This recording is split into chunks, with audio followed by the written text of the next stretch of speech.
ورنہ اتنے ہونہار فوجیوں کے بیچ میں تو بالکل ہی مسفٹ ہوں، وہ مسکراتے ہوئے بولی تو لیلا کو برا لگا۔ سر ابھی تمہارے ہڈن ٹیلنٹ سے واقف نہیں نا، جس سے تمہارے دادا جان واقف ہیں، اس لیے وہ تمہارے ساتھ یہ سلوک کرتے ہیں۔ تھوڑا ٹیلنٹ شو کرواؤ گی اپنا تو وہ بھی تمہارے گرویدہ ہو جائیں گے، لیلا اس کے کندھے پہ تھپکی دیتے بولی، اور فاروق ان دونوں کو مسکرا کر دیکھتا دانت پیس کر رہ گیا۔ کس سے پوچھ کر تم نے اسے ٹیم سے نکالا ہے ارزم؟ ریٹائرڈ کرنل صفدر اس کے سامنے کھڑے اس پہ گرج رہے تھے۔ یقیناً ان تک اطلاع پہنچ گئی تھی، مگر ارزم کو پرواہ نہ تھی۔ میں اس ٹیم کا لیڈر ہوں، مجھے کسی سے پوچھنے کی ضرورت نہیں ہے۔ اگر ایک بھی بندہ ٹیم میں نااہل ہوگا تو ساری ٹیم کو خمیازہ بھگتنا پڑتا ہے، جو میں بھگت چکا ہوں۔ اس لیے آپ میرے پاس پھر سے اس کی سفارش لے کر نہ آئیں۔ وہ لفظ پھر سے پر زور دیتا بولا تو کرنل صفدر کی رگیں تن گئیں۔ میں تم سے عہدے میں بھی بڑا ہوں اور عمر میں بھی۔ مجھے پتا ہے کہ کس میں کتنا ٹیلنٹ ہے، اور تمہاری ٹیم میں میں نے اسے شامل کر کے کوئی غلط نہیں کیا۔ تم اسے نہیں جانتے، وہ سرفراز کی بیٹی ہے، اسے خود بھی نہیں پتا کہ وہ کیا کر سکتی ہے، مگر مجھے اس پر پورا بھروسہ ہے۔ ایک دن وہ ضرور کچھ بڑا کر کے دکھائے گی، وہ فخر سے بولے تو ارزم نے بیزاریت سے انہیں دیکھا۔ آپ کو لگتا ہے کہ وہ انکل سرفراز کی طرح بہادری میں جھنڈے گاڑے گی؟ مگر مجھے کوئی غلط فہمی نہیں ہے، وہ ایک نمبر کی نااہل اور جذباتی لڑکی ہے۔ آپ اس کا ٹرانسفر حیدرآباد میں کروا دیں، وہاں شاید وہ کچھ کام کر سکے، مگر وہ میری ٹیم کا حصہ بن کر نہیں رہے گی۔ اور کرنل صفدر کچھ دیر تک اپنے پوتے کو دیکھتے رہے، جو حد سے زیادہ شفاق ہو چکا تھا۔ میں تو اسے تمہاری زندگی میں شامل کرنے کا سوچ رہا ہوں، اور تم اس کے ساتھ ایک ٹیم نہیں بننا چاہتے۔ افسوس ہے تم پر۔ ان کی بات پر ارزم جھٹکا کھا کر رہ گیا۔ واٹ؟ کیا واقعی آپ اس عمر میں داخل ہو چکے ہیں جب انسان سٹھیا جاتا ہے؟ وہ ہنستے ہوئے بولا تو صفدر اپنے لاڈلے پوتے کی شکل دیکھ کر رہ گئے۔ میں اس عمر میں داخل ہو چکا ہوں جب انسان زندگی سے اتنا کچھ سیکھ لیتا ہے کہ آنے والے وقت کے بارے میں پہلے سے ہی سب پیشن گوئی مل جاتی ہے، اور مجھے بھی مل چکی ہے کہ تمہارا مقدر صرف سندس ہے۔ تم جتنا مرضی بھاگ لو، اپنے مقدر سے نہیں بھاگ سکتے۔ یہ بول کر وہ صوفے سے اٹھے، ارزم کے کندھے پر ہاتھ رکھا۔ اگر تمہیں وہ اپنی جتنی قابل نہیں لگتی تو اسے بناؤ، مگر اسے ساتھ رکھو، میں اسے کہیں نہیں بھیج رہا۔ کندھے پر دباؤ ڈالے وہ باہر کی طرف جانے لگے۔ دادا جان، آپ مجھے بلیک میل نہیں کر سکتے، میں ارزم حیات ہوں، مجھے آج تک کوئی کسی چیز کے لیے مجبور نہیں کر سکا، وہ نرم مگر ٹھوس لہجے میں بولا تو کرنل صفدر کچھ پل اسے دیکھتے رہ گئے، پھر اپنا سگار منہ میں ڈالا اور باہر نکل گئے۔ ابھی اسے سمجھانا بیکار تھا۔ میں تب تک واپس نہیں جاؤں گی جب تک اس گینگ تک نہیں پہنچ جاتی۔ میں نے ہی سب کچھ خراب کیا ہے نا، اب میں ہی سب ٹھیک بھی کروں گی، سندس ایک عزم سے بولی تو لیلا نے سیٹی بجائی، اور فاروق ان دونوں کو گھور کر رہ گیا۔ میجر ارزم کا آرڈر ہے کہ واپس آ جاؤ، میں ان کی حکم عدولی کر کے اپنی عزت کا جنازہ مزید نہیں نکلوا سکتا۔ تم نے اگر یہاں رہنا ہے تو شوق سے رہو، ویسے بھی اب تم ٹیم سے باہر ہو، کچھ دن آؤٹنگ کر لو۔ وہ اسے طنز کر گیا اور سندس تلملا کر رہ گئی۔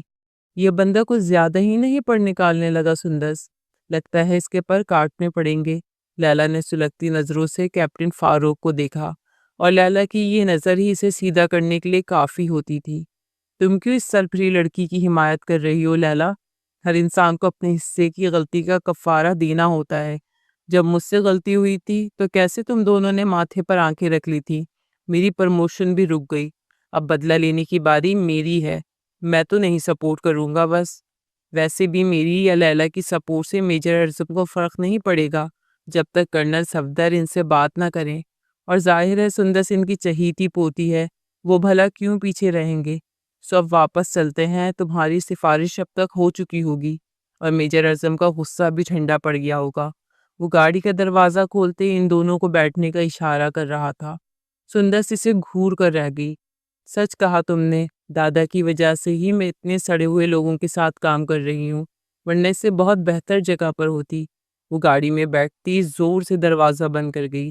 وہ تینوں اس مشن امپاسبل کو درمیان میں چھوڑ کر واپس جا رہے تھے، مگر سندس کے دماغ میں کچھ اور ہی چل رہا تھا۔ اسے اس گینگ تک پہنچنا تھا، چاہے اکیلے ہی کیوں نہ جوخم اٹھانا پڑتا۔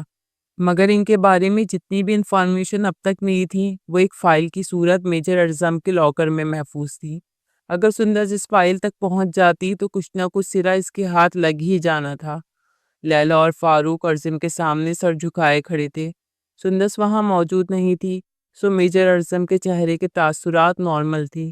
میں نے ایک دوسری اور قابل ٹیم کو اس یونیورسٹی بھیج دیا ہے۔ آج سے اس مشن پہ وہی لوگ کام کریں گے۔ ان کا کور بھی بنا دیا ہے، کچھ نیو ایڈمیشنز کے طور پر اور کیپٹن سرفراز کو ایک ٹرینی لیکچرار کے طور پر۔ اس لیے یونیورسٹی کی انتظامیہ کو شک بھی نہیں ہوگا اور وہ تم لوگوں سے بہت اچھا کام کریں گے، مجھے یقین ہے۔ تم دونوں ایک دوسرے مشن پہ کام کرو گے، اس کی ڈیٹیل آج شام میں پروجیکٹر پہ سمجھا دوں گا۔ وہ تحکم دیتا اپنی چیئر سے اٹھا۔ مگر سر پلیز ہمیں ایک اور چانس دے دیں، اس بار آپ کو کوئی مایوسی نہیں ہوگی، اور پلیز سندس کو معاف کر دیں، اس بچے کو بچانا بھی ضروری تھا، لیلا نے ہکلاتے ہوئے کہا۔ میجر اعظم ایک لمحے کو ٹھہر گیا، پھر قدم قدم چلتا اس کے قریب آیا۔ میجر اعظم کسی کو دوسرا چانس کب دیتا ہے لیلا؟ اور دوسری بات، اس نااہل لڑکی کا ہر کوئی سفارشی کیوں بنا پھر رہا ہے یہاں، جو خود چوہیا کی طرح بل میں گھسی ہے، اپنے سفارشیوں کو آگے کر رہی ہے۔ ایک دم میجر اعظم کا لہجہ درست ہوا تو لیلا کانپ کر رہ گئی۔ فاروق نے افسوس سے لیلا کی جانب دیکھا، پھر آگے بڑھا۔ سر اب ہم چلتے ہیں، کل آپ ہمیں نیو مشن کے بارے میں بتا دیجیے گا، اس بار کوئی غلطی نہیں ہوگی۔ وہ اسے سلیوٹ کرتا اجازت مانگ رہا تھا، لیلا بھی اس کے پیچھے دم دبا کر بھاگ گئی۔ اف، نہ جانے بیچاری کون لڑکی ہوگی جو میجر اعظم جیسے انسان کے ساتھ زندگی گزارے گی۔ میں تو 5 منٹ بھی ان کے پاس کھڑی ہو جاؤں تو سانس اٹک جاتی ہے۔ لیلا نے باہر کھلی فضا میں سانس لیا اور فاروق ہنسنے لگا۔ شکر کرو تمہارا پالا مجھ جیسے کول انسان سے پڑا ہے، اپنی قسمت پہ رشک کیا کرو۔ وہ آنکھ دباتا اسے چھیڑنے لگا۔ خیر اتنے بھی اچھے نہیں ہو تم، یہ تو بس میں نے ترس کھا لیا اور تمہارا پرپوزل ایکسپٹ کر لیا، شکر کرو، وہ دائے بے نیازی سے بولی، اور پھر وہ دونوں ہی کھلکھلا کر ہنسنے لگے۔ وہ بلی کسی چال چلتی ہوئی اس کمرے میں داخل ہوئی تھی، جو کمرہ کم اور موت کا کنواں زیادہ تھا۔ اس اپارٹمنٹ کی ڈپلیکیٹ چابی دادا جان کے پاس تھی، سو ان کے کمرے سے اٹھانے میں کامیاب ہو گئی تھی۔ اپارٹمنٹ چھوٹا سا تھا مگر انتہائی نفاست اور ترتیب سے سجا تھا۔ اس نے کسی بھی چیز کو ہاتھ لگانے سے گریز کیا۔ اپارٹمنٹ مکمل تاریکی میں ڈوبا تھا، اس نے لائٹس نہیں جلائی تھی۔ وہ کوئی بھی نشان چھوڑے بغیر یہاں سے جانا چاہتی تھی۔ میجر اعظم کا کمرہ 2nd فلور پر تھا۔ وہ دل کی دھڑکنوں پر قابو پاتی کمرے کے دروازہ آہستگی سے کھولتی اندر آئی، اپنی سرچ لائٹ سے ادھر ادھر کچھ تلاش کرنے لگی۔ اتنی اہم فائل وہ دراز میں تو نہیں رکھے گا، یقیناً لاکر میں ہوگی۔ اس نے کبرڈ کھولا، سرچ لائٹ منہ میں ڈالی، کپڑے جو بہت ترتیب سے لٹکے تھے اور نیچے کچھ طے شدہ پڑے تھے۔ اف، اس الماری میں تو کپڑے ہیں، دوسری الماری چیک کرتی ہوں۔ منہ میں بڑبڑاتی وہ دوسری الماری کے شیشے کو سلائڈ کرتی اسے کھول چکی تھی۔ سامنے ہی نیچے لاکر تھا جس پر 4 چوکھٹے بنے تھے۔ کوڈ والا لاکر، وہ مسکرا کر اس کے بٹن مہارت سے پریس کرنے لگی۔ اس نے کوڈ چینج نہیں کیا تھا، ایک کلک کی آواز سے لاکر کھل گیا۔ تو وہ فاتحانہ انداز میں مسکرائی تھی۔ کچھ دن پہلے اسے میجر اعظم کے ساتھ یہاں آنے کا اتفاق ہوا تھا۔ وہ عجلت میں تھا، اس کی موجودگی میں ہی کوڈ پریس کیا۔ سندس اس وقت سامنے لگے آئینے میں اسے دیکھ سکتی تھی۔ یہ کوڈ تو وہ آنکھیں بند کر کے پریس کر سکتی تھی، جو صوبیدار حیات کی ڈیٹ آف ڈیتھ تھی۔ اس نے جیسے ہی لاکر کھولا، سامنے کچھ فائلز ترتیب سے پڑی تھی۔ سرچ لائٹ میں وہ تسلی سے ایک ایک فائل کھنگالنے لگی۔ اسے بے فکری تھی کیونکہ آج وہ اپارٹمنٹ نہیں آنے والا تھا۔ دوسری اور پھر تیسری فائل کھولنے پر وہ خوشی سے چیخی۔ اتنا آسان تھا اس کے اپارٹمنٹ سے فائل اڑانا، مگر اسے فائل چرانی نہیں تھی، بلکہ ہر پرنٹ کی تصویر بس موبائل میں محفوظ کرنی تھی۔ وہ تصویر لینے کے بعد احتیاط سے اس نیلی فائل کو لاکر میں رکھنے لگی۔ اس سے پہلے کہ وہ واپس مڑتی، اچانک اس کی نظر ایک چیز پر پڑی۔ وہ بالکل ٹھہر گئی، حیرت کا شدید جھٹکا لگا، منہ پورا کھل گیا۔ ناقابل یقین، ایسے کیسے ہو سکتا ہے؟ وہ اس نازک سی ہیئر پن کو ہاتھ میں اٹھائے آنکھیں پھاڑے دیکھ رہی تھی۔ بے یقینی تھی۔ یہ ہیئر پن تو مجھ سے کھو گئی تھی جس دن تایا کی ڈیتھ ہوئی تھی۔ پھر یہ یہاں کیا کر رہی ہے؟ ہاتھ میں پکڑے وہ ابھی تک ششوپنج میں تھی کہ اچانک اسے کوئی اپنے قریب آتا محسوس ہوا۔ اس کے پورے بدن کے رونگٹے کھڑے ہو گئے۔ اس کی چھٹی حس شدید خطرے کی گھنٹی بجا رہی تھی۔ کہ کوئی اپارٹمنٹ میں داخل ہوا ہے اور سیڑھیاں چڑھ رہا ہے۔ وہ بجلی کسی تیزی سے لاکر بند کر الماری کا سلائڈ بند کر کے ادھر ادھر دیکھنے لگی۔ سرچ لائٹ اس نے بند کر دی۔ اب مکمل اندھیرا تھا۔ ایک کلک کی آواز سے دروازہ کھل چکا تھا۔ اس سے پہلے کہ کمرے میں روشنی ہوتی، وہ جھٹ سے کھڑکی کے سامنے لگے دبیز پردوں کے پیچھے چھپ گئی۔ دل اتنی زور سے دھڑک رہا تھا جیسے ابھی باہر آ جائے گا۔ کمرے کی لائٹس جل چکی تھی۔ وہ واپس آ چکا تھا اور سندس کا سانس حلق میں ہی اٹک گیا، مگر اسے اپنا سانس تک روک کر رکھنا تھا، کیونکہ وہ دور سے ہی کسی آدم ذات کو سونگھ لینے کی صلاحیت رکھتا تھا۔ اب کیا کروں؟ وہ شدید پریشان ہوئی۔ کچھ دیر تک وہ ادھر ادھر کھٹر پٹر کرتا رہا، جیسے تسلی کر رہا ہو کہ اس کے کمرے میں کوئی آیا تو نہیں تھا۔ پھر واش روم کا دروازہ کھلا اور بند ہوا۔ وہ ایک دم پردے کے پیچھے سے نکلی۔ کمرہ مکمل روشن ہو چکا تھا، اسے جلدی سے یہاں سے نکلنا تھا۔ ایک دم وہ بکھلا کر بھاگی کہ اس کا پیر رپٹا اور وہ منہ کے بل گری۔ شکر کہ کوئی چیز نیچے نہیں گری تھی۔ قالین پہ گرنے سے آواز نہیں آئی۔ اچانک اندر شاور بند ہوا۔ او خدایا، وہ ابھی باہر آ جائے گا، کیا کروں؟ اچانک وہ کلا بازیاں کھاتی بیڈ کے نیچے چلی گئی اور دروازہ کھل گیا۔ وہ فریش ہو کر باہر آ چکا تھا۔ اس کے بعد سفید پیر ہی نظر آ رہے تھے جو قالین پہ چل رہے تھے۔ سندس نے اپنا سانس روک لیا۔ وہ کچھ دیر تک آئینے میں کھڑا رہا، پھر کھڑکی کے پردے پیچھے ہٹائے، ارد گرد دیکھا، پردے برابر کیے اور بیڈ پہ آ کر لیٹ گیا۔ اب اوپر وہ تھا اور نیچے سندس، جو سانس ابھی بھی روکی ہوئی تھی۔ جسم پورا پسینے میں بھیگ چکا تھا۔ آہستہ سے سانس خارج کرتی وہ اس کے سونے کا انتظار کر رہی تھی۔ کمرے کی لائٹس ڈم ہو چکی تھیں۔ تھوڑی دیر بعد اس کی ہموار سانسوں کی آواز آئی۔ مطلب وہ سو چکا تھا۔ سارا دن تو دوسروں کا جینا حرام کرتا ہے، اب تھک کر سویا ہوگا، اتنی جلدی بھلا کیسے جاگے گا؟ وہ سوچتے ہوئی آہستہ سے بیڈ سے نکلی۔ اس کی طرف چور نظروں سے دیکھا، جو شرٹ لیس تھا، ایک بازو آنکھوں پہ رکھے سو رہا تھا۔ اس کے بائسپس دیکھ کر سندس کے گلے میں گلٹی سی ابھر کے معدوم ہوئی۔ بے پناہ وجاہت کا مالک، اگر جو ذرا سی مزاج میں نرمی ہوتی تو مسٹر پرفیکٹ ہوتا، اس نے دل میں سوچا اور ٹھنڈی آہ بھری۔ وہ ہیئر پن اس کے ہاتھ میں تھی۔ ابھی وہ جانے کے لیے مڑی ہی تھی کہ اچانک اس کا بازو کسی نے پوری قوت سے دبوچا اور وہ لڑکھڑاتی ہوئی بیڈ پر سیدھی گری۔ منہ اور آنکھیں پوری کھل گئیں۔ صدمہ اتنا شدید تھا کہ اس کا دماغ معاف ہو چکا تھا اور پھر کوئی اس پر جھکا تھا۔ وہ جس نے جسم پر شرٹ بھی نہیں پہن رکھی تھی، اپنی بھوری آنکھوں میں شرارے بھرے اس سے گھور رہا تھا۔ سندس نے بے اختیار آنکھیں بند کر لی، منہ پر ہاتھ رکھ لیے۔ آج تو اس کی خوبصورت زندگی کا اختتام تھا۔ بھلا ابھی وہ دنیا میں رہی ہی کتنا عرصہ تھی، اسے اپنی قسمت پر افسوس ہوا۔ بتانا پسند کریں گی کہ ہمارے غریب خانے میں آپ نے کیسے اپنے قدم مبارک رکھے؟ طنز کا پہلا تیر چلا اور سندس کے دل میں سوراخ کر گیا۔ آنکھیں کھولو اور مجھے دیکھو، کون ہوں میں؟ کیا بھول گئی تم کہ میجر اعظم خان کے گھر میں چوروں کی طرح گھسنے کی کیا سزا ہوتی ہے؟ وہ اس ننھی جان پر شدت سے چلایا تو سندس نے پٹ سے آنکھیں کھولی۔ وہ میں دراصل الفاظ حلق سے برآمد کرنا مشکل ہو گئے۔ آپ میرے اوپر سے ہٹیں پلیز، مجھے سانس نہیں آ رہا۔ وہ ہلکی سی مزاحمت کرنے لگی اور وہ جو پورا اس پر جھکا ہوا تھا جیسے ہوش میں آیا، ایک دم سے پیچھے ہٹا۔ سندس بمشکل اٹھ پائی تھی۔ بتاؤ مجھے، کیا چرا کر بھاگ رہی تھی تم؟ مجھے کیا بے وقوف سمجھ رکھا ہے کہ کوئی میرے اپارٹمنٹ میں گھسے گا اور میں بے خبر رہوں گا؟ میں نے کچھ نہیں چرایا، آپ سو جائیں آرام سے، گڈ نائٹ۔ وہ ایک دم سے بھاگی تو اعظم نے اسے پیچھے سے دبوچ لیا۔ اس کی مضبوط گرفت میں وہ کہیں نہیں جا سکتی تھی۔ چھوڑے، مجھے درد ہو رہا ہے، وہ چلانے لگی، مگر اعظم کا ایک بازو اس کی کلائی کو مروڑے ہوئے تھا اور دوسرا اس کے کندھوں کے گرد آگے کی طرف حمائل تھا۔ وہ پوری اس کے شکنجے میں تھی۔ جب تک بتاؤ گی نہیں کیسے چھوڑ سکتا ہوں تمہیں؟ وہ اس کے کان میں چلایا تو سندس نے بے اختیار ہیئر پن اس کے کندھے میں زور سے چبھائی۔ وہ ایک دم سے بلبلا اٹھا اور پیچھے ہٹا۔ اس جنگلی بلی سے اس حملے کی امید نہ تھی۔ وہ اس کے سامنے آئی، آنکھوں میں شرارے بھرے۔ میں اپنی چیز واپس لینے آئی تھی، لے کر جا رہی ہوں۔ چور تو تم ہو میجر اعظم، وہ ہیئر پن اس کی آنکھوں کے سامنے لہراتے بولی۔ تو اعظم اپنی تکلیف بھول گیا۔ وہ بالکل گنک سا اسے دیکھ رہا تھا۔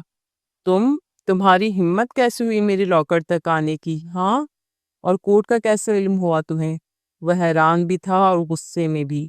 اپنی چیز واپس لینے کے لیے ہمت دکھانی پڑتی ہے، وہ اعظم سے بولی۔ تو میجر اعظم اسے گھور کر رہ گیا۔ ویسے تو بڑی نااہل ہو تم، مگر چوری کرنے کا فن اور دوسروں کے لاکرز میں گھسنے کا گر بڑا آتا ہے تمہیں، وہ کاٹدار لہجے میں بولتا سندس کو اندر تک سلگا گیا۔ میں چور ہوں تو مجھے جیل بھیج دیں یا میرا عہدہ مجھ سے چھین لیں میجر اعظم، میں بھی تو دیکھوں کہ آپ میں کتنا دم خم ہے۔ وہ اسے چیلنج کرتی بولی تو وہ لاجواب ہوا۔ اور میرے خلاف کچھ بھی دادا جان کو بتانے سے پہلے یہ ضرور ذہن میں رکھ لینا کہ میں بھی آپ کو اس ہیئر پن کے لیے کٹہرے میں کھڑا کروں گی کہ یہ آپ کے لاکر میں کیا کر رہی تھی۔ وہ ہیئر پن اس کے آگے لہراتی ہوئی وہاں سے رفو چکر ہوئی اور کتنے ہی پل اعظم سکتے میں کھڑا رہا۔ پھر ایک دلفریب سی مسکراہٹ اس کے عنابی لبوں سے ٹکرائی جس میں کچھ ماضی کا حوالہ بھی تھا۔ اعظم بھائی پلیز یہ میتھس کا سوال سمجھا دینا، پتہ نہیں کس کے دماغ کی خرافات تھی، یہ میتھس پہلے ہی پلے نہیں پڑتی۔ سندس جو 17 سال کی تھی 22 سال اعظم کے آگے پیچھے کتاب لیے گھوم رہی تھی۔ وہ اسے دیکھ کر مسکرایا تھا، آنکھوں میں چمک سی ابھری جو صرف سندس کو دیکھ کر ہی ابھرتی تھی، مگر وہ شاید اس جذبے سے انجان اپنی موج میں مست لڑکی تھی۔ ارے اتنا آسان سوال ہے بددماغ لڑکی، ابھی تو تم نے اتنا مشکل ٹیسٹ کلیئر کر کے لیفٹیننٹ بننا ہے میری طرح، وہ فخر سے بولا تو سندس نے ناک سے مکھی اڑائی۔ قسم سے میرا بس چلتا تو میں میتھس رکھتی ہی نہ، مجھے نہیں شوق گولیوں اور بندوقوں کا، میں تو ڈاکٹر بننا چاہتی تھی۔ کیا ہو جاتا اگر فیملی میں ایک عدد فرد پاکستان کی حفاظت کرنے کے عہدے سے محروم رہ جاتا تو، مگر بابا کو کون سمجھائے، وہ سر پکڑ کر بیٹھ گئی۔ ارے ارے میری نازک سی بیٹی کو اب کیا شکوہ ہے بابا جانے سے؟ میجر جنرل سرفراز لاؤنج میں داخل ہوئے تو سندس کے آخری الفاظ ان کے کانوں میں پڑے۔ سندس لپک کر ان کے گلے لگی۔ آپ آ گئے بابا، میں بہت بور ہو جاتی ہوں جب بھی آپ جاتے ہیں، اس لیے مجھے یہ جاب نہیں کرنی تھی بابا، مجھے ڈاکٹر بننا تھا، وہ نروٹھے لہجے میں بولی۔ بس آپ کی ضد کے آگے مجھے میتھس جیسے سبجیکٹ میں سر کھپانا پڑ رہا ہے۔ تو سرفراز ہنس دیے۔ اچھا اعظم ہے نا بیٹا، جو بھی مسئلہ ہو اس سے سمجھ لیا کرو، دیکھو نا اس بار پہلے ہی ٹیسٹ میں کامیاب ہوا ہے، ماشاءاللہ سے میں چاہتا ہوں کہ تم بھی ایسے کامیاب ہو۔ اعظم ان کی بات پہ مسکرایا۔ چچا جان یہ کڑمغز لڑکی ضرور آپ کا نام ڈبوئے گی، ہماری پوری فیملی ہی اتنی اعلیٰ عہدوں پہ فائز ہے، نہ جانے یہ کس پر چلی گئی۔ اعظم نے اسے چھیڑا تو وہ تب گئی۔ میں نالائق نہیں ہوں، بس میرا انٹرسٹ نہیں ہے، وہ بے نیازی سے بولی تو سرفراز اسے دیکھ کر رہ گئے۔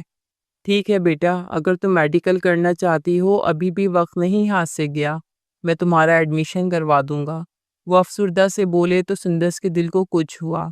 نہیں بابا، آپ کا یہ خواب اب میں پورا کروں گی، چاہے مجھے میتھس کے ساتھ کشتی ہی کیوں نہ کرنا پڑے۔ اس کی بات پر سبھی ہنس پڑے تھے۔ میتھس کے ساتھ کشتی ضرور کرو، مگر ایک بات ہمیشہ ذہن میں رکھنا بیٹی کہ کبھی بھی اپنے وطن کے ساتھ غداری مت کرنا۔ جس عہدے پر ہم سب فائز ہیں اس کا بوجھ اٹھانا اتنا آسان نہیں ہوتا۔ آپ کو دشمنوں کے ساتھ تو لڑنا ہی پڑتا ہے، مگر ملک کے اندرونی دشمنوں سے زیادہ محتاط رہنا ہوتا ہے۔ مجھے امید ہے میری بیٹی میرے نام کبھی نہیں ڈبوئے گی۔ میجر جنرل سرفراز اس کا ماتھا چھومتے بولے تو اعظم بھی مسکرا دیا تھا۔ یہ تو سب سے اہم سبق تھا جو اس نے بھی بچپن سے یاد کر رکھا تھا۔ کرنل صفدر کے دو ہی بیٹے تھے، حیات صفدر اور سرفراز صفدر۔ اپنے باپ کی طرح وہ بھی آرمی میں ہی تھے۔ حیات صفدر صوبے دار تھے اور سرفراز صفدر میجر جنرل کے عہدے پر فائز تھے۔ حیات کا بیٹا اعظم حیات بہت ہی ذہین اور کمپیٹنٹ تھا، اسے بہت آگے تک جانا تھا۔ حال ہی میں اس نے لیفٹیننٹ کا امتحان پاس کیا تھا اور پہلا ہی امتحان کلیئر کر لیا تھا۔ دوسری طرف سرفراز کی بیٹی سندس جو گھر بھر کی لاڈلی تھی، اسے شروع سے ہی میڈیکل فیلڈ میں جانا تھا، مگر اپنے بابا جان کا خواب پورا کرنے کے لیے اسے بھی اسی فیلڈ میں آنا پڑا۔ مگر میتھ صرف اسے اعظم کے سمجھانے پر ہی سمجھ میں آتی تھی، وہ جب بھی فری ہوتا اس پر سر کھپاتا رہتا، مگر آج کل جاب کی وجہ سے وہ کافی مصروف تھا، سندس کو وقت نہیں دے پا رہا تھا اور سندس اس بات سے چڑ جاتی تھی۔ آج بھی وہ اس کے سر پر سوار تھی اور اعظم اس کے نخرے اٹھا رہا تھا۔ سر کیا میں اندر آ سکتا ہوں؟ میجر تنویر نے سرفراز صفدر سے آفس میں آنے کی اجازت مانگی تو انہوں نے سر ہاں میں ہلایا۔ وہ خود کسی اہم فائل کی سٹڈی میں مصروف تھے۔ سر اوپر سے آرڈرز کافی سخت ملے ہیں، آپ کو یہ مشن چھوڑنا ہوگا ورنہ ہمارے لیے اچھا نہیں ہوگا۔ میجر تنویر کے لہجے میں تشویش تھی۔ میجر جنرل سرفراز اسے دیکھ کر مسکرائے۔ تم جانتے بھی ہو اس مشن کو چھوڑنے سے کئی زندگیاں داؤ پر لگ جائیں گی۔ ہمیں ان دہشت گردوں کو ہر حال میں پکڑنا ہے۔ اب تو ہم بہت قریب پہنچ چکے ہیں ان کے۔ میں خود جنرل توصیف کمال سے بات کروں گا اس معاملے میں کہ وہ اپنے آرڈرز واپس لے لیں، تم فکر مت کرو۔ مگر میجر تنویر ابھی بھی متفکر تھا۔ سر، جب ہمارے ملک کے اہم عہدوں کے لوگ ہی ان دہشت گردوں کے ساتھ مل جائیں گے تو پھر ایماندار لوگوں کو اپنی جان کے لالے پڑ جاتے ہیں۔ یہ کیس بہت حساس بن چکا ہے۔ اس کیس میں صرف دہشت گردوں کے ہی نقاب نہیں اتریں گے بلکہ ہمارے ملک کی اسٹیبلشمنٹ بھی بے نقاب ہو جائے گی۔ اس لیے وہ ہر حال میں اس کیس کو روکیں گے، چاہے ان کو کسی ایماندار کی جان ہی کیوں نہ لینی پڑے۔ میجر تنویر نے دکھ سے کہا۔ تو میجر جنرل سرفراز مسکرا دیے۔ ہم نے تو اپنے حصے کی شمع روشن کرنی ہے نا، چاہے جو بھی ہو جائے۔ میں یہ کیس تب تک نہیں چھوڑوں گا جب تک میری جان نہ چلی جائے۔ موت کے علاوہ مجھے کوئی چیز نہیں ٹال سکتی۔ وہ عزم سے بولے تو تنویر سر کو خم دیے وہاں سے چلا گیا۔ وہ جان گیا تھا کہ سرفراز جیسے ایماندار کا ساتھ اب بہت قلیل رہ گیا ہے۔ اعظم گھر میں داخل ہوا تو ہر جانب خاموشی تھی۔ لاؤنج بھی خالی پڑا تھا، ورنہ ریٹائرڈ کرنل صفدر اکثر ہی لاؤنج میں اخبار پڑھتے یا نیوز سنتے پائے جاتے تھے۔ وہ اپنے کمرے میں جانے کے لیے مڑا تو اچانک دوسرے کمرے سے آوازیں آ رہی تھی۔ وہ وہیں رک گیا۔ میجر جنرل سرفراز اور اعظم کے بابا حیات صفدر کے درمیان تکرار ہو رہی تھی۔ اعظم کو کچھ تشویش لاحق ہوئی۔ ایسے بھی کیا چل رہا ہے؟ وہ دروازے کے باہر کھڑا ہو گیا کہ اندر جا کر خود حال معلوم کرے۔ ہمارے ہی لوگ اتنے نیچ ہو سکتے ہیں، میں نے سوچا نہ تھا۔ اب وہ باقاعدہ بلیک میلنگ پر اتر آئے ہیں۔ کل رات ایک مشکوک نمبر سے کال آئی تھی، مجھے دھمکا رہا تھا وہ کہ یہ کیس چھوڑ دو ورنہ تمہاری ایک ہی بیٹی ہے، اس سے بھی ہاتھ دھو بیٹھو گی۔ یہ بولتے ہوئے ان کی آواز کپ کپائی تھی۔ اعظم ایک دم ٹھہر گیا۔ کیا اسے اندر جانا چاہیے تھا؟ ابھی وہ سوچ رہا تھا کہ میجر جنرل سرفراز کے الفاظ اس کے کانوں سے ٹکرائے۔ حیات، تم میرے بڑے بھائی ہو، میرے لیے بہت معتبر ہو۔ میں چاہتا ہوں کہ تم سندس کی حفاظت کرو، اسے کہیں لے جاؤ۔ یہاں اس کی جان کو خطرہ ہے، میں کسی بھی قیمت پر اپنی بیٹی کو نہیں کھو سکتا۔ اب وہ رو رہے تھے۔ اعظم ایک لمحے کو پیچھے ہٹا۔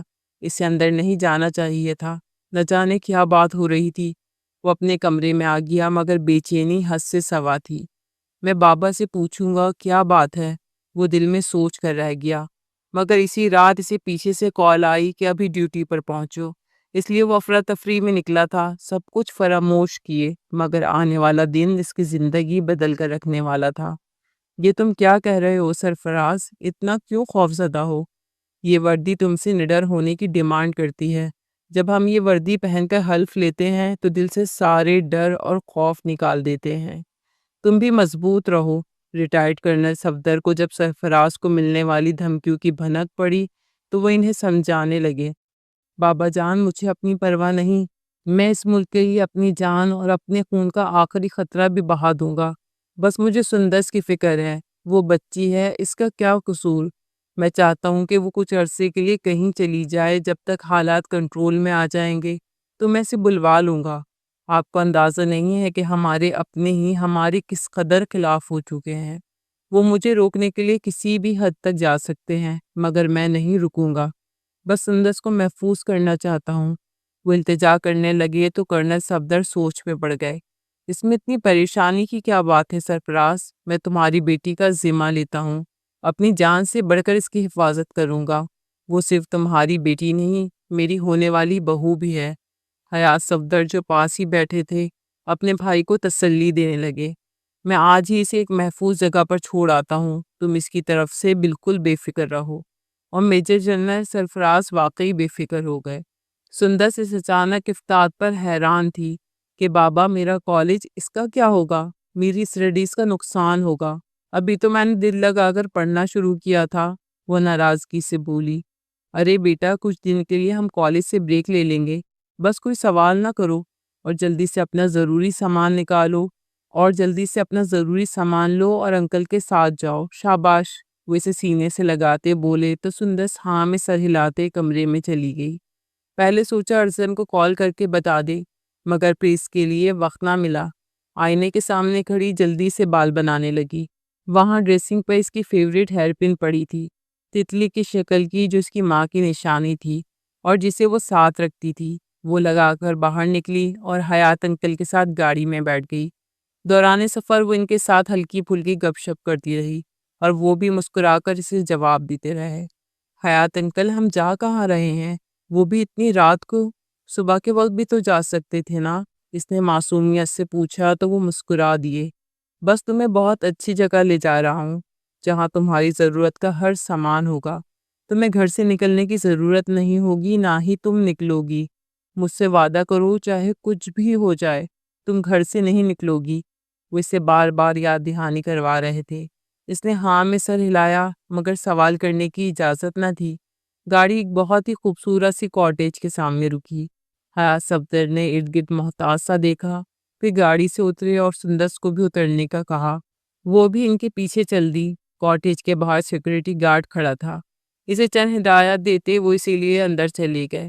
وہ چھوٹی سی کاٹیج ہر طرح کے جدید سامان سے لبریز تھی، بہت خوبصورت۔ سندس منہ کھولے دیکھ رہی تھی۔ یار انکل، بڑے چھپے رستم ہیں آپ، اتنی اچھی چیز چھپا کر رکھی تھی اب تک۔ وہ ناراض ہوئی۔ یہ میں تمہیں تمہاری شادی پہ گفٹ کرنا چاہتا تھا، مگر آج سے یہ تمہاری ہوئی۔ سندس خوشی سے جھوم گئی۔ وہاں ایک میڈ بھی تھی، 40 سال کی عمر کی۔ حیات صاحب نے اسے سندس کا خاص خیال رکھنے کو کہا، پھر اس کے ماتھے پر پیار کیا اور چلے گئے۔ مگر سندس نہیں جانتی تھی کہ یہ ان کی آخری ملاقات ہے۔ وہ اس وقت ایبٹ آباد میں آن ڈیوٹی تھا جب اچانک اس کا فون بجا۔ یہ ایک فون کال اس کی زندگی بدل کر رکھنے والی تھی۔ اس نے فون کان سے لگایا اور وہیں جامد ہو گیا، کیونکہ جو خبر اسے سنائی دی گئی تھی وہ اس کے جسم سے جان نکالنے جیسی تھی۔ پھر سب کچھ سلو موشن میں ہونے لگا۔ اس کے قدم کہیں پر پڑ رہے تھے اور دماغ کہیں پر تھا۔ اسے اطلاع ملی تھی کہ اس کے بابا جان کی گاڑی کو کسی نے اڑا دیا ہے بیچ سڑک پر۔ یہ خبر اس پر قیامت بن کر آئی تھی۔ اسے یقین نہیں تھا، شاید وہ کسی اور کی گاڑی ہوگی۔ میرے بابا مجھے چھوڑ کر کیسے جا سکتے ہیں؟ مگر جب اس نے وہ گاڑی اپنی آنکھوں کے سامنے دیکھی تو حقیقت قہر بن کر اس پہ نازل ہوئی۔ گاڑی کو آگ لگ گئی تھی جو ریسکیو والے بجھا رہے تھے۔ اطلاع ملی تھی کہ گاڑی کے اندر ریٹائرڈ کرنل صفدر کے بڑے بیٹے صوبیدار حیات صفدر موجود تھے۔ گاڑی میں آگ کیسے لگی اس کے بارے میں ابھی کچھ نہیں معلوم تھا، مگر حیات صفدر موقع پر ہی جاں بحق ہو گئے تھے۔ یہ خبر ہر نیوز چینل پر چلائی جا رہی تھی۔ سندس کو جب علم ہوا تو وہ پاگلوں کی طرح باہر کی طرف بھاگی، مگر سیکورٹی گارڈز نے اسے منع کر دیا کیونکہ اس کی بھی جان کو خطرہ تھا۔ تب پہلی بار اسے احساس ہوا کہ وہ سندس کو یہاں کیوں لائے تھے۔ وہ آپے سے باہر ہو چکی تھی۔ مجھے میرے تایا جان کے پاس جانا ہے، وہ ابھی تو مجھ سے مل کر گئے ہیں۔ میں نہیں مانتی کہ وہ جا چکے ہیں۔ پلیز مجھے ان کے پاس لے چلو۔ اس کو سنبھالنا مشکل ہو چکا تھا۔ دیکھیں بی بی، انہوں نے آپ کی جان بچانے کے لیے اپنی جان کی قربانی دی ہے۔ آپ چلی گئیں تو یہ قربانی رائیگاں ہو جائے گی۔ سمجھنے کی کوشش کریں۔ مگر وہ سمجھنا نہیں چاہتی تھی۔ اس نے گاڑی کی چابی لی اور وہاں پہنچ گئی۔ اس جگہ کو کور کر لیا گیا تھا، کافی بڑا ہجوم اکٹھا تھا۔ حیات صفدر کی لاش کو ایمبولینس میں لے جایا جا رہا تھا۔ سندس بھاگتی ہوئی وہاں آئی تھی۔ اس کے بال بکھر چکے تھے، پاؤں میں جوتا نہیں تھا۔ انکل پلیز مجھے چھوڑ کر مت جائیں۔ وہ ہجوم میں سے جگہ بناتی ان کی لاش سے لپٹ گئی۔ ان کے سینے پہ سر رکھے چلانے لگی۔ اچانک کسی نے کندھوں سے پکڑا اور پیچھے دھکیلا تھا۔ وہ ارزم تھا جس کی آنکھوں میں وحشت تھی، درد تھا، جیسے سب کچھ تباہ کر دے گا۔ سندس اس سے لپٹ جانا چاہتی تھی، اس سے معافی مانگنا چاہتی تھی، مگر اسے پیچھے سے کوئی کھینچ کر لے جانے لگا۔ پھر گاڑی میں بٹھایا۔ وہ ان کا سیکورٹی گارڈ تھا جس کے پیچھے آیا تھا۔ وہ اب واپس جا رہی تھی کیونکہ اور کوئی آپشن نہیں تھا۔ ارزم ایمبولینس میں بیٹھا تھا، اسے اپنے باپ کے ساتھ جانا تھا۔ وہ بالکل خاموش اور گمسم تھا۔ اچانک اس کی نظر باپ کی لاش کے اوپر بچھی سفید چادر پر پڑی، اس ہیئر پن پہ پڑی جو شاید ساتھ ہی اٹک گئی تھی۔ وہ جانتا تھا یہ ہیئر پن کس کی ہے۔ اس نے آہستہ سے ہاتھ بڑھایا اور ہیئر پن اٹھا کر جیب میں رکھ لی، ایک تحفظات کے طور پر جو اس کے ساتھ زندگی بھر رہنے والی تھی۔ سندس کا غم کم نہیں ہو رہا تھا۔ وہ اپنے تایا کا آخری بار چہرہ بھی نہیں دیکھ سکی۔ اسی کاٹیج میں بند ہو کر رہ گئی، مگر یہ اس کے غم کا اختتام نہیں بلکہ ابتدا تھی، کیونکہ ٹھیک ایک ہفتے بعد ایک نیوز ٹی وی پر چلی۔ میجر جنرل سرفراز نے اپنے آفس میں اپنی ہی گن سے خود کا خاتمہ کر لیا۔ یہ نیوز بار بار ٹی وی پہ چل رہی تھی اور سندس کو لگا جیسے اس کی ساری دنیا ہی ختم ہو گئی ہو۔ پہلے تایا جان کا صدمہ ہی کیا کم تھا، جو اب بابا کے بچھڑ جانے کا دکھ بھی اسے جھیلنا پڑا، مگر وہ جانتی تھی کہ اس کے بابا خودکشی نہیں کر سکتے۔ وہ تو بہت بہادر اور نڈر تھے، ایسے کیسے ہو سکتا تھا بھلا؟ وہ بالکل ڈھہ گئی تھی، اسے بھی ساتھ ہی مر جانا چاہیے تھا۔ اس کے بابا نے اسے بچا کر اچھا نہیں کیا تھا۔ کرنل صفدر اسے لینے آئے تھے، اس کے باپ کا آخری دیدار کروانے کے لیے۔ وہ کسی ٹرانس کی سی کیفیت میں ان کے ساتھ جا رہی تھی، بے یقینی تھی۔ یقین آتا تو وہ روتی، مگر جب اس نے اپنے باپ کو دیکھا تو سارے شک دور ہو گئے۔ وہ بالکل بچوں کی طرح ان کے سینے سے لگی رو رہی تھی۔ کوئی اسے تسلی دے رہا تھا، اسے دلاسے دیے جا رہے تھے، مگر اسے کیا صبر آ سکتا تھا؟ اس دنیا میں اس کا واحد سہارا بھی اسے چھوڑ کر جا چکا تھا۔ اور ارزم، وہ تو بالکل خاموش ہو گیا تھا۔ اس نے سندس کو گلے لگا کر دلاسا تک نہیں دیا تھا۔ نہ جانے کیسے اس کا دل پتھر بن چکا تھا۔ پہلے جو ہر وقت سندس کا خیال رکھتا تھا، اب اس سے انجان ہو چکا تھا، جیسے وہ ہے ہی نہیں، یا جیسے اب اس کے پیچھے سندس کا ہاتھ ہو۔ کرنل صفدر سندس کا ہر پل خیال رکھنے لگے۔ ایک سال یوں ہی بیت گیا۔ اگلے سال تک وہ کافی سنبھل چکی تھی۔ اب اسے بس ایک کام کرنا تھا، اپنے بابا کا خواب پورا کرنا تھا۔ یہی اس کی زندگی کا مقصد بن چکا تھا، اور یوں وہ دن رات پڑھائی میں جٹ گئی۔ لیفٹیننٹ سے کیپٹن بننے کا سفر طے کیا۔ ارزم اس وقت میجر بن چکا تھا، مگر اس کا رویہ ویسے ہی سرد تھا۔ دونوں کے درمیان ایسی دیوار آ چکی تھی جو اونچی ہی ہوتی جا رہی تھی۔ موجودہ دن وہ اپنے کمرے کی بالکنی میں کھڑا سگریٹ پی رہا تھا۔ وہ کبھی کبھار ہی سگریٹ پیتا تھا جب اس کے اندر بہت ساری آگ جمع ہو جاتی۔ وہ بھی اندر سے جل رہا تھا۔ سندس ابھی سے دھمکی دے کر گئی تھی کہ وہ اس کے ہیئر پن کا حساب ضرور لے گی، مگر وہ ان حسابوں کا کیا کرتا جو اب تک وہ سندس کے کھاتے میں ڈالتا آیا تھا۔ اس کے بابا اور چچا کی موت نے اسے سندس کے قریب آنے کی بجائے اس سے مزید دور کر دیا تھا۔ پہلے پہل وہ سمجھتا تھا کہ اس کے باپ کی موت سندس کی وجہ سے ہوئی تھی، نہ وہ اسے چھوڑنے جاتے نہ یہ سب ہوتا۔ وہ چاہنے کے باوجود بھی اسے بے قصور ماننے کو تیار نہ تھا، مگر بعد میں جب اسے علم ہوا کہ اس کے چچا اور بابا کی موت اس مشن کی وجہ سے ہوئی جسے اس کے چچا چھوڑنے پر آمادہ نہ تھے، وہ ایک انتہائی حساس مشن تھا جس میں اس ملک کے بڑے عہدوں کے لوگ بھی ملوث تھے۔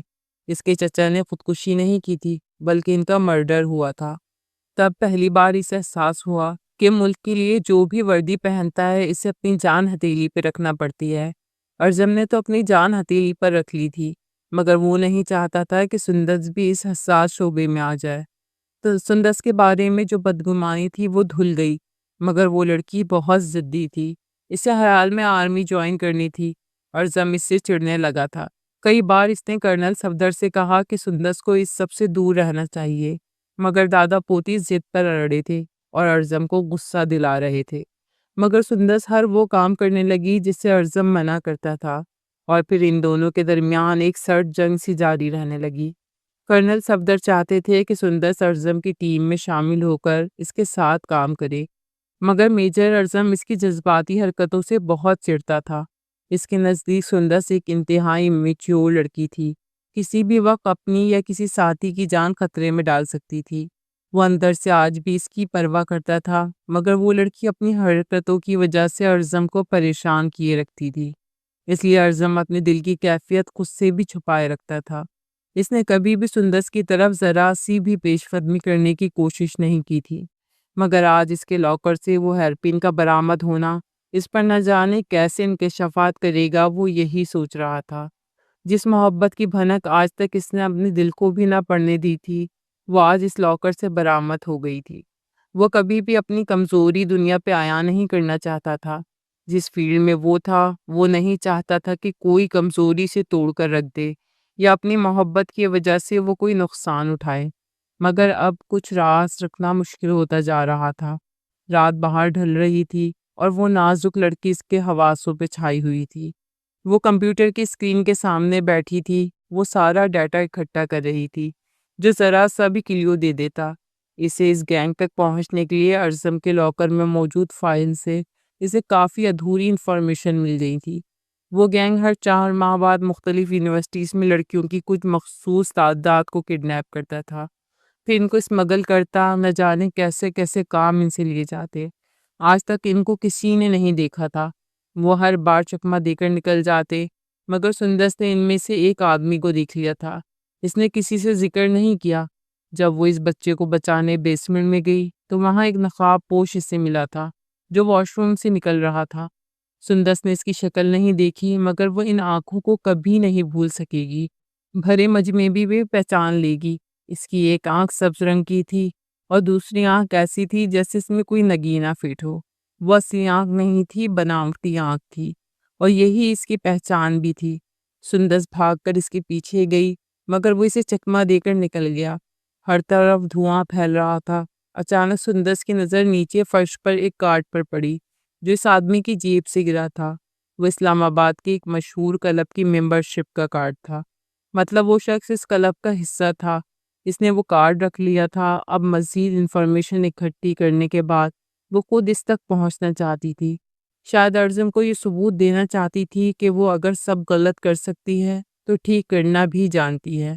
اسے بس کل کا انتظار تھا، کیونکہ کل رات اس کلب میں سب سے بڑا گیمبلنگ کمپٹیشن ہونے والا تھا۔ وہ اگر اس کلب کا حصہ تھا تو ہر حال میں وہاں آئے گا۔ اسے پکڑ کر اس کے گینگ تک پہنچنا آسان ہو جاتا، اور یہی اس کا پلان تھا جس میں وہ کسی کو شامل نہیں کرنا چاہتی تھی سوائے اپنے چند دوستوں کے جو اس گنڈے کو پکڑنے میں اس کی مدد کرنے والے تھے، اور وہ سب آرمی والے نہیں تھے۔ سندس وہاں بھیس بدل کر آئی تھی تاکہ کوئی اسے پہچان نہ سکے۔ وہ بھی وہاں اس گیمبلنگ گیم کا حصہ بن چکی تھی تاکہ دشمن پر قریب سے نظر رکھ سکے۔ ہر آنے والے نئے بندے کو بغور دیکھ رہی تھی۔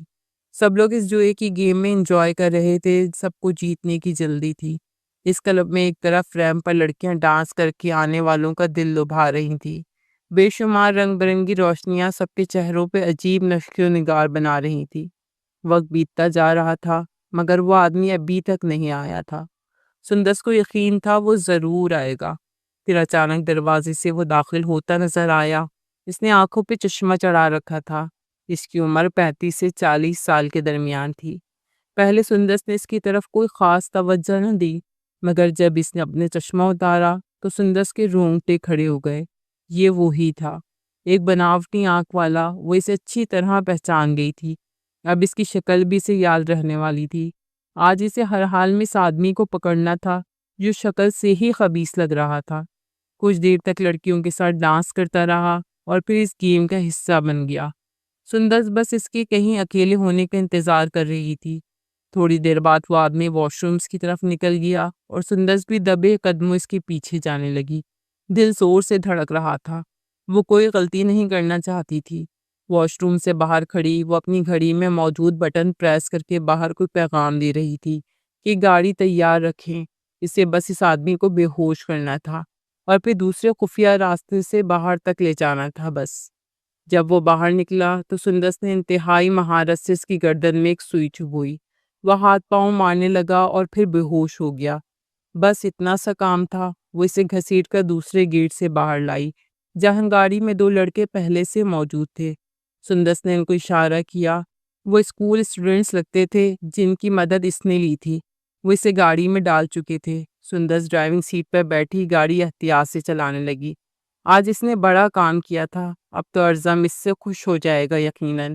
دل میں خود کو داد دیتی وہ اپنے خفیہ ٹھکانے کی جانب روانہ ہو گئی۔ پہلے اسے اس آدمی سے خود اگلوانا تھا۔ اگر وہ نہ مانتا تو اسے اپنی ٹیم کے حوالے کر دینا تھا۔ یہی اس کا پلان تھا۔ گاڑی رات کے وقت سنسان سڑک پر چل رہی تھی، مگر اس کا پلان تب فیل ہوا جب اس کی گاڑی کے سامنے ایک بڑا ٹرک آن رکا اور اس کا راستہ بند ہو گیا۔ وہ ہارن بجانے لگی مگر وہ ٹرک نہ ہٹا۔ سندس کو تشویش لاحق ہوئی۔ اس کے ساتھی لڑکوں کے پسینے چھوٹ گئے۔ اس طرح کا کام انہوں نے پہلی بار کیا تھا۔ اچانک ٹرک کا پچھلا بڑا دروازہ کھل گیا جیسے اس گاڑی کو اپنے اندر نکلنے والا ہو۔ سندس کو پہلی بار خطرے کی گھنٹی سنائی دی۔ اس سے پہلے کہ وہ گاڑی کو ریورس کرتی پیچھے سے موٹر بائکس آ گئیں۔ وہ لڑکے اس قدر حواس باختہ ہو گئے کہ جلدی سے گاڑی کا دروازہ کھول کر قریبی جھاڑیوں میں چلے گئے، اور سندس کو لگا کہ وہ اکیلی اس ٹریپ میں پھنس چکی ہے۔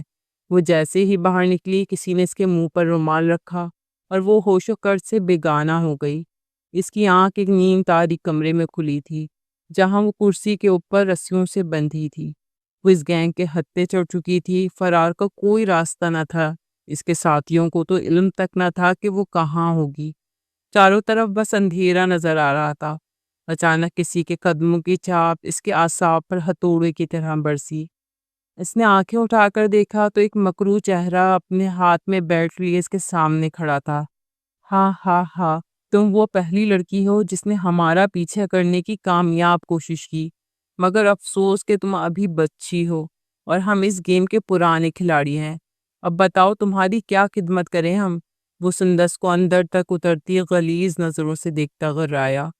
کمینے انسان، ایک بار مجھے آزاد کرو تو بتاؤں گی تمہیں کہ کس میں کتنا دم ہے۔ وہ اسے دیکھ کر غصے سے پھنکاری تو اس کا فیخہ ہوا میں بلند ہوا۔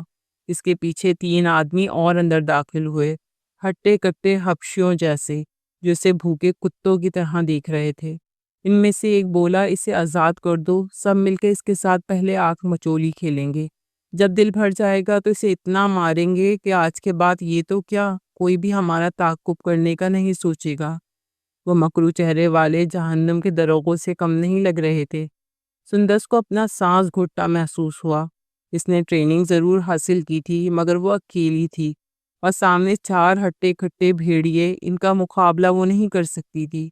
اچانک اس آدمی نے بیلٹ زور سے چابک کی طرح اس کے ہاتھوں پر مارنا شروع کر دیا۔ سندس کی چیخیں آسمان کو ہلا گئیں۔ اس نے پہلی بار اپنے سامنے اذیت ناک موت کو اپنا منتظر پایا تھا۔ وہ ابھی ابھی اپنے اپارٹمنٹ آیا تھا، غصے سے بھرا ہوا۔ 3 گھنٹے پہلے اسے اپنے سورسز سے ایک خفیہ پیغام ملا تھا، جس میں اسلام آباد کے مشہور کلب کی لوکیشن تھی۔ یقیناً وہاں کوئی آنے والا تھا، اس لیے اسے اطلاع ملی۔ وہ جلدی سے وہاں پہنچا تھا، مگر وہاں پہنچنے سے پہلے ہی وہ اسے چکما دے گئے تھے، اس لیے اسے واپس آنا پڑا۔ اسے ہر حال میں ان تک پہنچنا تھا، جو اگلے کچھ دنوں میں کہیں اور حملہ کرنے والے تھے۔ وہ انتہائی شاطر تھے، مگر ارزم نے اس بار ٹھان لی تھی کہ انہیں پکڑ کر ہی رہے گا۔ اچانک اس کا موبائل بجا۔ اس نے دیکھا تو کوئی اننون نمبر تھا۔ احتیاط سے فون کان سے لگایا۔ وہ کسی لڑکی کی کانپتی آواز تھی۔ سر، ہمیں معاف کر دیں، ہم سے بہت بڑی غلطی ہو گئی۔ ہم سندس میم کو وہاں اکیلے چھوڑ کر بھاگ گئے۔ ہم بہت ڈر گئے تھے۔ وہ لڑکا نہ جانے کیا بولے جا رہا تھا۔ سیدھی طرح بولو، کیا کہنا چاہتے ہو؟ کون ہو تم؟ اس نے رعبدار آواز میں پوچھا، اور جو بات اس کے کانوں نے سنی، اس کے جسم میں آگ سی جلنے لگی۔ What the hell؟ یہ کیا بکواس کر رہے ہو؟ وہ اکیلی وہاں کیا کر رہی تھی؟ اور تم اسے کیوں چھوڑ کر آئے؟ مجھے ساری تفصیل بتاؤ۔ وہ اتنی شدت سے چلایا کہ کمرے کے در و دیوار کانپ گئے۔ تھوڑی دیر بعد اسے وہ لوکیشن مل چکی تھی جہاں وہ ٹرک رکا تھا۔ ارزم نے ٹریفک پولیس کے ہیڈ کو کال کی، اسے وہ ٹائمنگ بتائی جس وقت وہ ٹرک اس سڑک پر تھا۔ شاید اس طرح اس کا کوئی سراغ مل سکے۔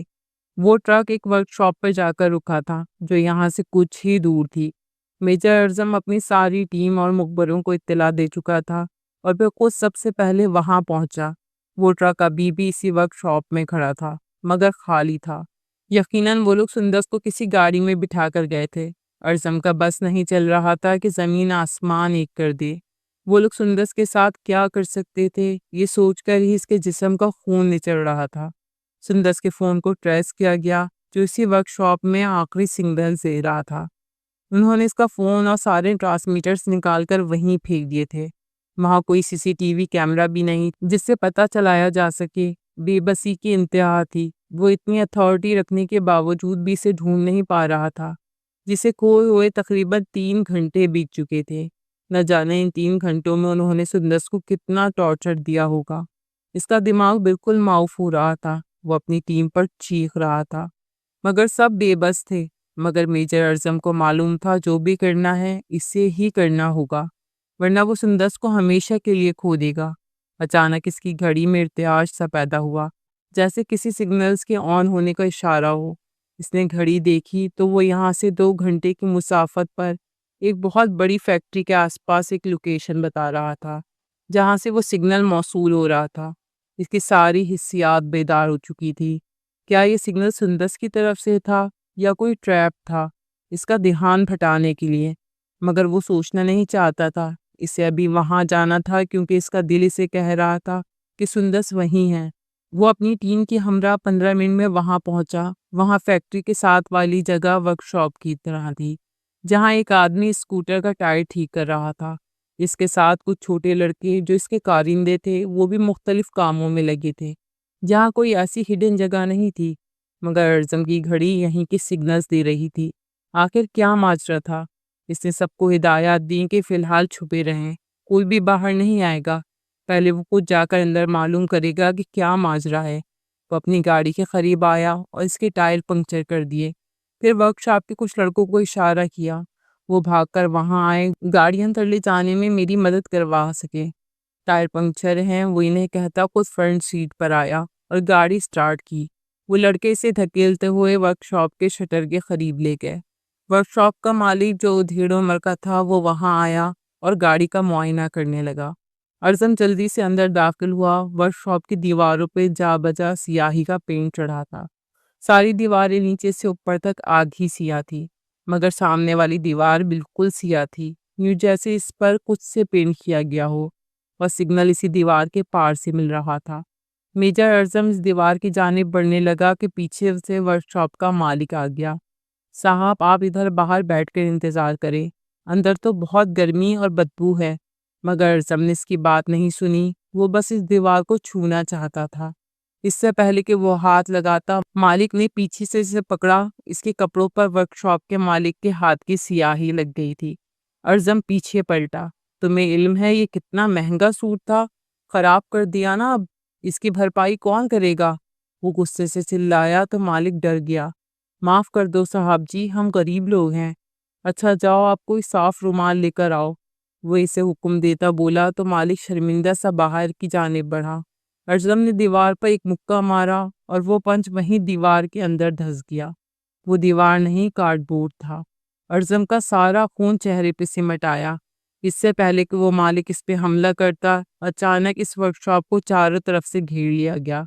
سب کچھ ان کے کنٹرول میں آ چکا تھا، اب بس اسے اس دیوار کے پار جانا تھا، اور وہ جانتا تھا سندس وہیں ہے۔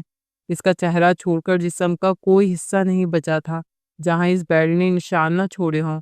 وہ اسے حیوان سمجھ کر وہ چابک اس پہ برسا رہا تھا۔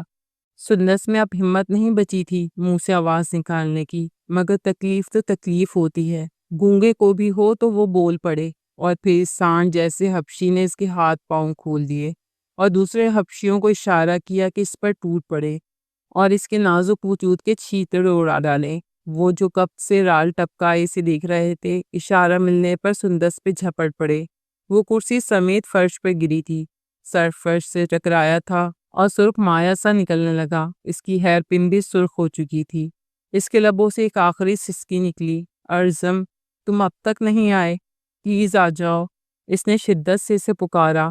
اور پھر اچانک اس کمرے کی ایک طرف کی سیاہ دیوار زمین بوس ہوئی تھی۔ بھاری بوٹس کے اندر آنے کی آواز تھی، مگر ان سب سے آگے وہ تھا جس کے بوٹوں کی چمک کو سندس پہچانتی تھی۔ اس کا مسیحا آ چکا تھا، اس کا پلان فلاپ نہیں ہوا تھا۔ کلب جانے سے پہلے وہ آئینے کے سامنے کھڑی تھی۔ وہ ہیئر پن جو تتلی کی شکل کی تھی سندس کے ہاتھ میں تھی۔ اس نے اسے گھما کر دیکھا اور پھر اس کے نچلے حصے میں ایک ننھا سا ٹرانسمیٹر فٹ کر دیا۔ یہ اس کا پلان بی تھا۔ اگر تو وہ اس آدمی کو پکڑنے میں ناکام رہی اور خود ان کے ٹریپ میں آ گئی، تو یہ ٹرانسمیٹر وہ واحد امید تھا جو اس کے لیے آزادی کا پروانہ بن سکتا تھا۔ اب بس اسے ایک کام کرنا تھا، اعظم کے رسٹ واچ سے اس کے سگنلز کنیکٹ کرنے تھے۔ جب وہ ٹرانسمیٹر آن ہوگا تو اعظم کی واچ پر اس کے سگنلز شو ہوں گے، یوں وہ ان کنڈوں کی لوکیشن معلوم کر لے گا۔ اس نے مسکراتے ہوئے وہ ہیئر پن اپنے سر پر لگا لی۔ میجر اعظم پاگلوں کی طرح اس کرسی کی جانب بڑھا جو زمین بوس ہو چکی تھی، اور ساتھ ہی سندس بھی۔ اس نے دیکھا کہ اس کے سر سے خون نکل رہا تھا۔ اسے ارد گرد کا کچھ ہوش نہ تھا کہ کیا ہو رہا ہے۔ وہ بس اس کی طرف بڑھا تھا، اس کا سر اٹھا کر گود میں رکھا۔ اس کے سفید کپڑے بھی سرخ مائع میں لت پت ہو چکے تھے، مگر اس سے پرواہ نہ تھی۔ سندس نے آنکھیں بند کرنے سے پہلے خاموش لبوں سے اس کا نام پکارا تھا، اور اعظم کے دل پر گہری چوٹ لگی تھی۔ کیا وہ اس لڑکی کو اس حالت میں دیکھ سکتا تھا؟ وہ اسے باہوں میں اٹھاتا باہر کی جانب بھاگا۔ اس کی ٹیم نے ان بدماشوں کو اپنی گرفت میں لے لیا تھا، سب کے سب پکڑے گئے تھے۔ سندس کا بہتا خون رائے گا نہیں گیا تھا۔ کیا واقعی آج اس نے ارزم کا دل جیت لیا تھا؟ یہ تو کوئی ارزم کے دل سے پوچھتا کہ وہ کس قدر زخمی تھا۔ ہاسپٹل کے راستے جاتے ہوئے وہ بار بار اس کو آنکھیں کھولے رکھنے کی ہدایات دے رہا تھا، مگر وہ سن کہاں رہی تھی۔ 3 دن بعد وہ پچھلے 3 دنوں سے اس کے سرہانے لگ کر بیٹھا تھا، اسے آنکھیں کھولنے کا کہہ رہا تھا، مگر سندس جیسے سے روٹھ گئی تھی۔ ڈاکٹر سے کہنا تھا کہ اسے اتنی چوٹیں آئی ہیں کہ اس کی سانس تک چلتے رہنا کسی معجزے جیسا ہے، مگر ارزم جانتا تھا کہ وہ نہ صرف سانس لے گی بلکہ اٹھ کر بیٹھ بھی جائے گی۔ وہ اس امید پر زندہ تھا۔ سندس، پتہ ہے، میں اسی دن سے ڈرتا تھا کہ کہیں تمہیں اس نوکری کی بھاری قیمت نہ ادا کرنی پڑے۔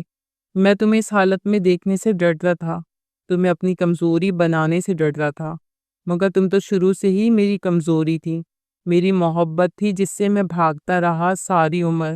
اور دیکھو آج کتنی بڑی سزا دی ہے تم نے مجھے۔ اس قابل بھی نہیں سمجھا کہ تم مجھے اپنے پلان میں شامل کر سکو، مجھے اپنی نظروں میں گرا دیا تم نے۔ پلیز آنکھیں کھولو ورنہ میں خود پر زندگی کے تمام دروازے بند کر دوں گا۔ تمہارے بغیر جینے کا تصور بھی مجھے گناہ لگتا ہے۔ وہ اس کے ماتھے پہ اپنا ماتھا رکھے بچوں کی طرح رو رہا تھا۔ اچانک اسے لگا جیسے اس کے جسم نے حرکت کی ہو۔ وہ ایک جھٹکے سے اس سے دور ہوا اور سندس نے آنکھیں کھول دیں۔ اس کی آنکھ سے ایک آنسو تکیے میں جذب ہو گیا جیسے وہ اسے سن رہی تھی۔ ارزم بے یقینی سے اسے دیکھ رہا تھا۔ سندس، تم ٹھیک ہو نا؟ اور سندس نے نفی میں سر ہلایا۔ اس کے لب آہستہ سے ہلے۔ ارزم کو اس کی بات سننے کے لیے اس کے لبوں سے اپنا کان لگانا پڑا۔ درد ہو رہا ہے بہت۔ اور پھر اس نے دوبارہ آنکھیں بند کر دی۔ ارزم کے دل کو کسی نے کچلا تھا۔ وہ بھاگتا ہوا باہر گیا۔ کیسے نااہل ڈاکٹرز ہیں سب کے سب۔ 3 دن سے وہ درد میں مبتلا ہے، اس کا درد کیوں نہیں ٹھیک ہو رہا؟ وہ پاگلوں کی طرح چلایا تو 2 ڈاکٹرز بھاگتے ہوئے اس کی جانب آئے۔ سر، جس طرح سے انہیں چابک سے جانوروں کی طرح مارا گیا ہے، ان کا جسم ابھی تک کسی درد کو محسوس کر رہا ہے۔ ہم انہیں پین کلرز دے رہے ہیں، آپ پریشان مت ہوں، کچھ دن میں وہ ٹھیک ہو جائیں گی۔ ڈاکٹر سے کندھے پہ ہاتھ رکھتا بولا۔ کیا مطلب کچھ دن؟ میں اسے 1 منٹ بھی اس اذیت میں نہیں دیکھ سکتا۔ جو بھی کرو مگر اس کا درد کم کرو، ورنہ میں اسے کسی اور ہاسپٹل لے جاؤں گا۔ کیپٹن فاروق اور لیلا اس کی جانب بڑھے۔ سر، یہ سب سے بیسٹ ہاسپٹل ہے اور بیسٹ ٹریٹمنٹ ہے، آپ فکر مت کریں، وہ ٹھیک ہو جائے گی جلدی۔ اور وہ بے بسی سے دیوار میں مکہ مار گیا۔ اسے اپنا غصہ کسی اور پر نکالنا تھا۔ وہ سب گنڈے پولیس کی بجائے آرمی کی کسٹڈی میں تھے۔ انہیں 3 دن سے سخت ٹارچر دیا جا رہا تھا۔ ان سب لڑکیوں کے ٹھکانے معلوم کیے گئے، کچھ کو بازیاب کرایا گیا اور بہت ساری لڑکیاں بیرون ملک فروخت ہو چکی تھیں۔ ارزم کے اندر جو وحشت بھری تھی وہ ان سب پر نکالنا چاہتا تھا۔ جب وہ انہیں ہر طرح کی اذیت دے چکا تو تھک کر دوبارہ ہاسپٹل چلا گیا۔ 3 دن مزید گزر گئے اور وہ مسلسل دوائیوں کے زیر اثر تھی۔ ہوش آتا تو درد سے کراہنے لگتی اور میجر ارزم ہاسپٹل سر پر اٹھا لیتا۔ بالآخر 1 ہفتے کے بعد جب وہ کافی بہتر ہوئی تو اسے ڈسچارج کر دیا گیا۔ ڈاکٹرز نے سکھ کا سانس لیا تھا۔ وہ اپنے روم میں بیڈ پر نیم دراز تھی۔ کرنل صفدر افسوس سے اسے دیکھ رہے تھے اور ارزم اس کی میڈیسن سے اسے کھلا رہا تھا جس پہ وہ ناک بھوں چڑھا رہی تھی۔ یہ تو کھانے پڑیں گی محترمہ، کس نے کہا تھا تمہیں ہیرو پنتی دکھانے کو؟ وہ اسے کئی بار ڈانٹ چکا تھا۔ سخت خول جیسے پھر سے چڑھ گیا تھا۔ کرنل صفدر اسے گھورنے لگے۔ میری بچی کے ساتھ پیار سے بولو ورنہ دفع ہو جاؤ، میں خود دیکھ بھال کر لوں گا۔ ارزم ایک لمحے کو نرم پڑا۔ اچھا، اب مجھے مت سکھائیں، آپ جائیں اپنے کمرے میں آرام کریں، اس عمر میں جلدی سو جانا چاہیے، ہر وقت اس کے سر پر کیوں بیٹھے رہتے ہیں؟